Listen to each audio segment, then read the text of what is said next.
Lembro do que aconteceu comigo há alguns anos atrás. Era um dia chuvoso. Saí com a minha mãe para ir ao mercado, mas voltei para casa por causa da chuva. Ela ficou no mercado esperando a chuva passar. Cheguei em casa com o guarda-chuvas molhado.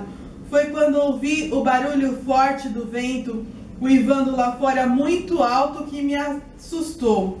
As portas da casa, uma a uma, começaram a bater. Elas abriam e batiam sozinhas com o vento, que era muito forte. Olhei e não sabia o que fazer, mas precisava tomar uma atitude. Tentei com esforço, desesperado e inútil, controlá-las. Quando eu segurava a porta do quarto que dá para a sala, a porta do outro quarto que também dá para a sala do lado também batia. Tentei segurar as duas, mas a porta da cozinha e a porta do corredor que dá para a escada batiam sem parar.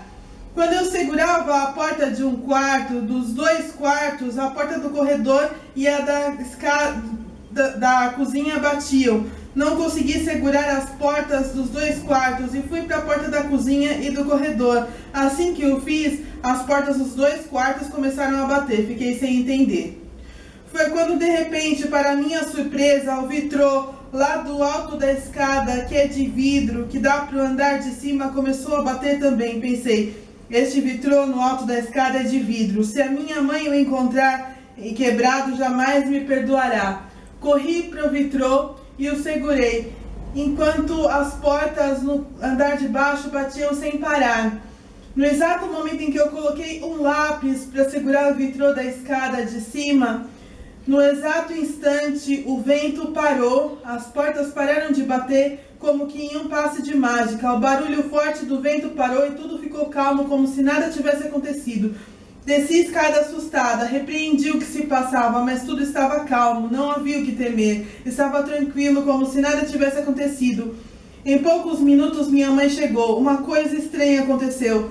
Aconteceu que haviam se passado poucos minutos, mas a impressão que eu tive é de que muito tempo tinha se passado naquela ocasião. Minha mãe não tinha presenciado aquilo, nem eu quis contar a ninguém assustada. Seria sobrenatural? Bom, o que acontece conosco é que nós precisamos nos policiar, porque existe um mundo sobrenatural em que o diabo trabalha dia e noite tentando nos prejudicar.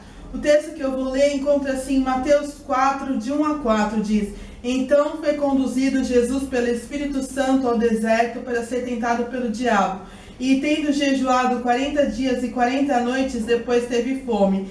E chegando-se a ele, o tentador disse: Se tu és o Filho de Deus, manda que essas pedras se transformem em pães. Ele, porém, respondendo, disse: Está escrito, nem só de pão viverá o homem, mas de toda a palavra que sai da boca de Deus. Então o diabo transportou a cidade santa e colocou-o sobre o pináculo do templo.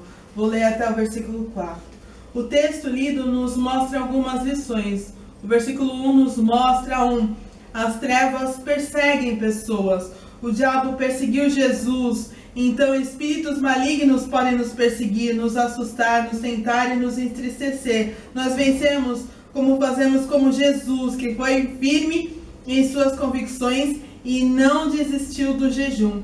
Não nos esqueçamos que algumas caças de demônios só saem com jejum e oração. Jesus, com 40 dias e 40 noites de jejum, enfrentou o próprio diabo. As trevas também podem nos perseguir a mim e você. Será que nós temos jejuado para enfrentar nossos inimigos? Nós precisamos fazer jejum, irmãos. A segunda lição que nós aprendemos é que as trevas atacam o nosso ponto fraco. O versículo 2 mostra isso.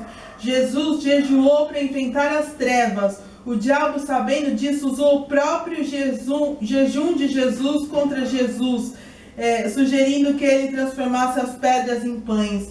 Os demônios sabem o nosso ponto fraco, eles sabem no que a gente está sofrendo. Talvez naquele incidente que eu contei, eles tentassem me assustar, mas eu permaneci firme na fé. Eu não sei qual é o seu problema, mas eu sei que Jesus venceu a tentação do diabo respondendo: está escrito. Nós precisamos usar a nossa espada do Espírito, que é a palavra de Deus, conhecer a palavra de Deus para pronunciar a palavra de Deus contra o diabo.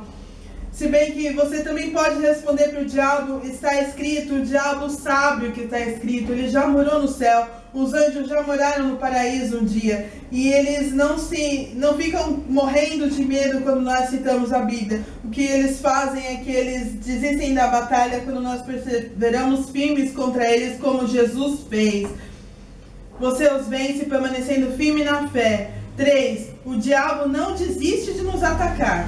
É comum ouvirmos a frase, Deus não desiste de você, mas o diabo e os demônios também não desistem de prejudicar uma pessoa, eles insistem. O versículo 5, Jesus venceu o diabo com o argumento, nem só de pão viverá o homem, mas de toda a palavra que sai da boca de Deus. O diabo, para não se dar por vencido, mudou o argumento, ele colocou-o no pináculo do templo para tentá-lo em relação ao poder, mostrando-lhe todos os reinos deste mundo. Se você está assustado ou tentado em uma área e você consegue perseverar firme até vencer, o diabo ataca em outra área. A nossa guerra espiritual acontecerá até nós irmos até a glória. Mas se nós formos ler o texto inteiro, vai chegar uma hora que o diabo ele vai se ausentar e Jesus então terá a vitória sobre o diabo. Então, o diabo é insistente, nós também devemos ser insistentes em lutar contra ele e vencê-los pela fé em Cristo, amém?